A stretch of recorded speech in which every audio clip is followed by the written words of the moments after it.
ये हमारा बेटवा है। आपका बेटा? लेकिन ये यहाँ क्या कर रहा है? जी साहब, हम माफी चाहते हैं, बिना आप लोगों से पूछे हम बुला लिए इसको। हम सोचे कि जब तक हम काम निपटाएंगे तब तक ही पढ़ाई कर लेगा अपना। हमारे उधर लाइट बहुत जाती है तो इसकी पढ़ाई नहीं हो पा रही थी, बस इसीलिए बुला लिए। किस चीज की पढ़ाई कर रहा है आपका बेटा? हमारा बेटा ना बहुत होशियार है पढ़ने में। वो बड़का ऑफिसर होता है ना, क्या कहते हैं, IAS की तैयारी कर रहा है। क्या? IAS? और ये? भैया सॉरी, लेकिन ये यहाँ पढ़ेगा कैसे? इधर है बेटा, बोले थे ना घर में बैठ के पढ़ाई करो, पर तू तो मेरी बात ही नहीं सुनता। अब देख रहा है साहब और मेम साहब कितना गुस्सा हो रहे हैं। माँ, आपको तो पता है ना गली में कितना शोर शराबा होता है, मैं वहाँ कैसे पढ़ाई कर सकता हूँ? देख बेटा, तू मुझसे बहाना मत बनाया कर, पढ़ने वाले ना रोड की लाइट में भी पढ़ लेते हैं। अब तू एक काम कर, तू घर जा, मैं आती हूँ काम निपटा के। जा। 1 मिनट, कहीं जाने की कोई जरूरत नहीं है तुम्हें। क्या नाम है तुम्हारा? दिव्यांशु। सोफे पर बैठो भैया।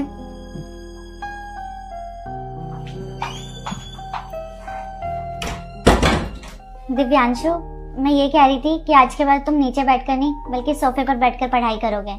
और हाँ, कल से तुम यहाँ आकर पढ़ाई कर सकते हो। जितने घंटे तुम्हें पढ़ना है तुम उतने घंटे पढ़ सकते हो, तुम्हें कोई कुछ नहीं कहेगा।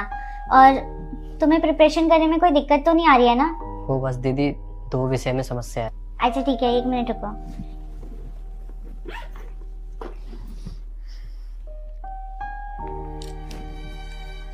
Hello, Ravi coaching center. Sir, मेरे एक छोटा भाई है, वो UPSC की तैयारी कर रहा है तो उसको क्लासेस लेनी है।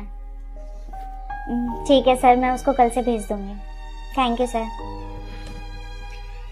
दिव्यांशु, कल से तुम क्लासेस लेने जाओगे, और हाँ, अगर तुम्हें कोई भी दिक्कत होगी तो सर तुम्हारी सारी डाउट्स क्लियर कर देंगे। और अगर उसके बाद भी तुम्हें कोई भी दिक्कत हो तो मुझे बता देना, आखिर तुम हो तो हमारे भाई जैसे ही। क्यों भैया? दीदी आपका बहुत बहुत धन्यवाद, भैया आपको भी बहुत बहुत धन्यवाद। और हाँ आंटी जी, अब से आपको अपने बेटे की पढ़ाई की टेंशन लेने की जरूरत नहीं है। इसकी सारी जिम्मेदारी अब इसके भाई बहनों की है, हम संभाल लेंगे। आप अपने काम पे ध्यान देना। बहुत बहुत शुक्रिया आप दोनों का।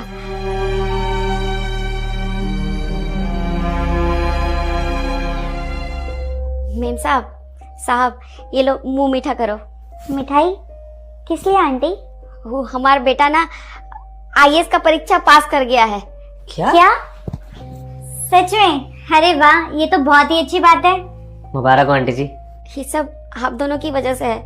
आप दोनों हमारी जिंदगी में बिल्कुल फरिश्ता बन के आए और हमारे बेटे का जिंदगी संवार दिया, वरना नहीं कर पाते मेम साहब हम लोग। मेरा बेटा पढ़ाई में तेज तो था, पर उसको थोड़े मदद की जरूरत थी जो आप दोनों ने कर दी। मेम साहब, इस जन्म में मैं आप लोगों का कर्ज नहीं उतार पाऊंगी। बहुत बहुत शुक्रिया आप दोनों का। लो ना, मुंह मीठा करो। आंटी जी, पहली बात तो अपने बेटे की सक्सेस का क्रेडिट आप हम दोनों को मत दीजिए। उसने जो कुछ भी अचीव किया है वो अपनी मेहनत और लगन से।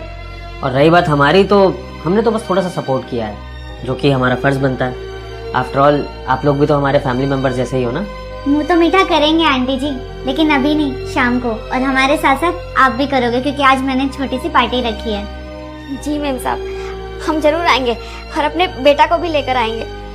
एक बात बोले, आप लोगों जैसा ना बहुत कम लोग होते हैं जो। तुम्हें तुम्हारी माँ की कसम है। वीडियो को लाइक करो और चैनल को सब्सक्राइब करो। धन्यवाद।